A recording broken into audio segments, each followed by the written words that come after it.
Excellency, we are here once more to engage our serious partners in national development and turning around the economy of this country. We want to thank you, sir, since your historic swearing in, you have led by example to the rest of us who are privileged to assist you in the management of the affairs of this country, that entrepreneurship, investment, manufacturing, and general business is the way to go to turn around our economy for the benefit of our people.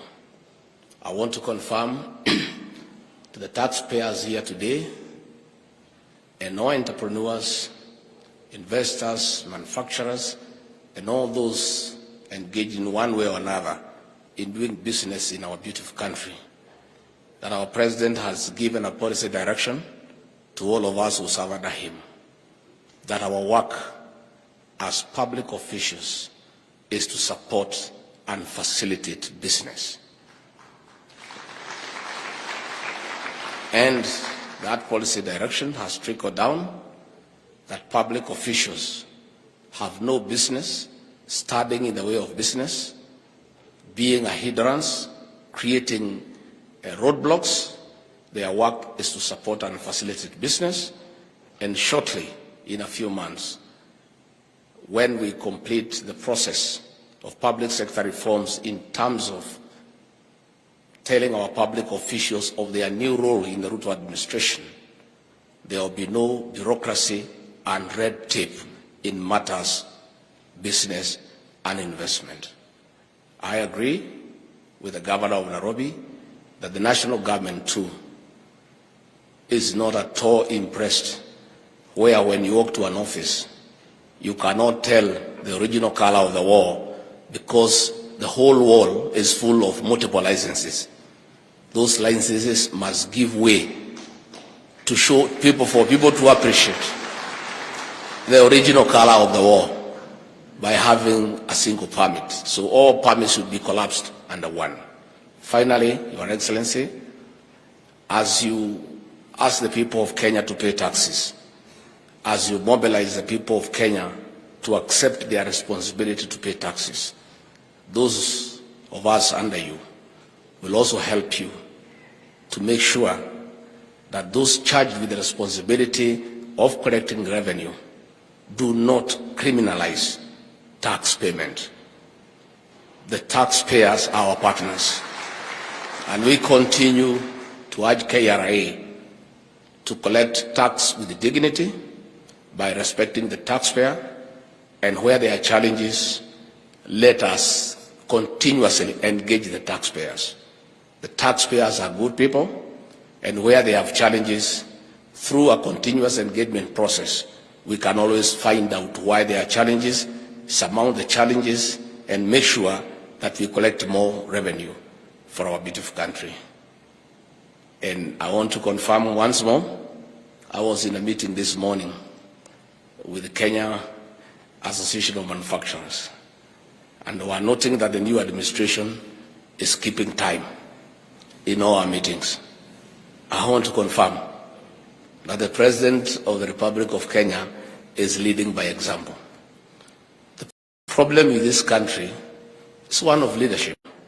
Has given instructions to all of us that he will not allow any public official, starting with the Deputy President, going downwards, to keep the people of Kenya, investors, waiting for them even for 10 minutes because they have work to do. So we want to tell our CSs, our PSs, and no other officials downwards, you take the cue from the President. You keep time so that we allow Kenyans to go and do business and build their country. I don't want anybody to get in trouble with the new President. That's why I'm giving you this policy direction. Your Excellency, we want to say thank you very much. You have set the pace. I'm sure the new CSs are already acclimatizing to the way of doing things. The President yesterday told you that you'll have to work up to late hours and requested your spouses to be reasonable, but we don't want you also to take advantage to do other things. The president is a family man, and he believes in the family unit, so let not a few of you take advantage of his advice, and he's requesting your spouses to be understanding to get out of the way. It is for the purposes of just making sure in office to work for the people of Kenya. Your Excellency, our deputy, I'll monitor so that we make sure they're in office doing the right thing. With those few remarks, it's now my privilege to ask you to be upstanding. We welcome the President of the Republic, William Samoei Ruto. Please give him a heavy clap.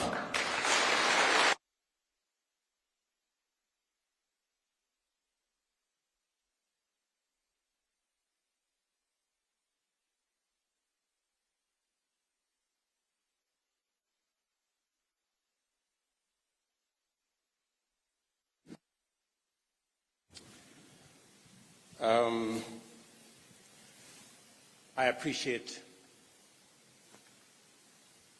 the moment to share with our taxpayers, and especially those who are on the top of the list.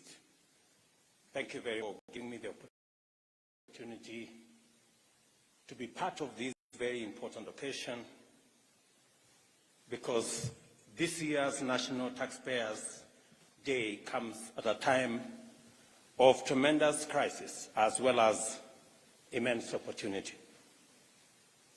It therefore calls for sober reflection, radical change, and resolute action to make our tax administration fairer, better, and aligned with the revenue policy of a nation in pursuit of self-reliance.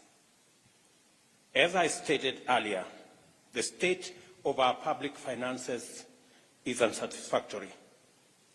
Given this, how we proceed will determine whether we are facing a threat or an opportunity. Difficult decisions must be made to put matters in good shape. The false comfort of a financial bandage must come to an end, because we are risking short-term comfort in place of sustainability in the long term. We have already taken the direction of retiring expensive, unsustainable consumption subsidies in favor of investing in production, while cutting off the fat in the national budget to eliminate wasteful and irrational expenditure to produce savings which will finance urgent critical interventions. We continue to live way beyond our means, with an unsustainable proportion of our revenues going to servicing debt. Under these circumstances, critical government services cannot be provided adequately or at all, owing to budgetary constraints. Similarly, essential projects cannot be undertaken for the same reason of unavailability of adequate resources. The implementation of our government's plan, rapid and inclusive socio-economic transformation of our country, depends on a robust revenue growth rate and a well-managed budget deficit. We do not have the luxury of gambling with our destiny by living beyond our means, and neither can we afford to fail in implementing the public finance management agenda that we have. I note the steady growth of revenue mobilized by the Kenya Revenue Authority since 2020, and I congratulate the Kenya Revenue Authority for these efforts.